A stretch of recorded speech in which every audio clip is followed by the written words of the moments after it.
દર્દીનો ડોક્ટર એ દર્દી પોતે પોતે જ. બરાબર છે, એકદમ સાવ સાચી વાત. તમારા જેટલી ખબર કોઈને નથી પડતી, નથી મને તે કે નથી કોઈ રિપોર્ટ. હા, હું જે કહેવા માંગતી હો એ તમે સમજો, જોઈને એનાલિસિસ કરી શકો, બધું સાચું.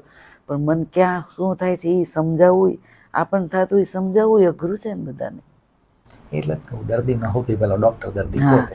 જો ઓછું છે ને એ લોકોને નોર્મલ લાગે, પણ પોઝિશન આવતા વાર ન લાગે, એ મેં જોઈ લીધી. ભગવાનની દયા છે તમારી ઉપર. ના ના સર, તમારી જેવા લોકો છે ને એનથી અમારે જીવવાનું કામ થાય છે.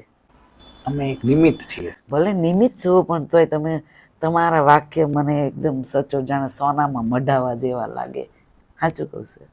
અમે નિમિત્ત માત્ર છીએ.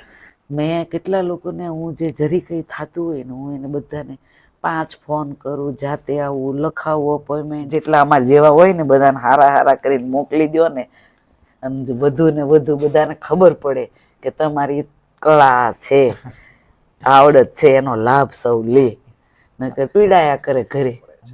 ખૂબ ખૂબ આભાર સર તમારો, આ બધા આખા સ્ટાફનો, તમારા અસ્થિ કેરનો. મને તો એમ થાય જેટલું નમન કરું એટલું ઓછું. બિલકુલ નહીં, ભગવાનનો આભાર માનવાનો. ભગવાન તો છે જ સર, પણ એ કઈ આવતા તો નથી, તમારી જેવા લોકો મોકલે છે. ભગવાન ક્યાં આવે, ક્યાં પ્રગટ થોડા થાય છે.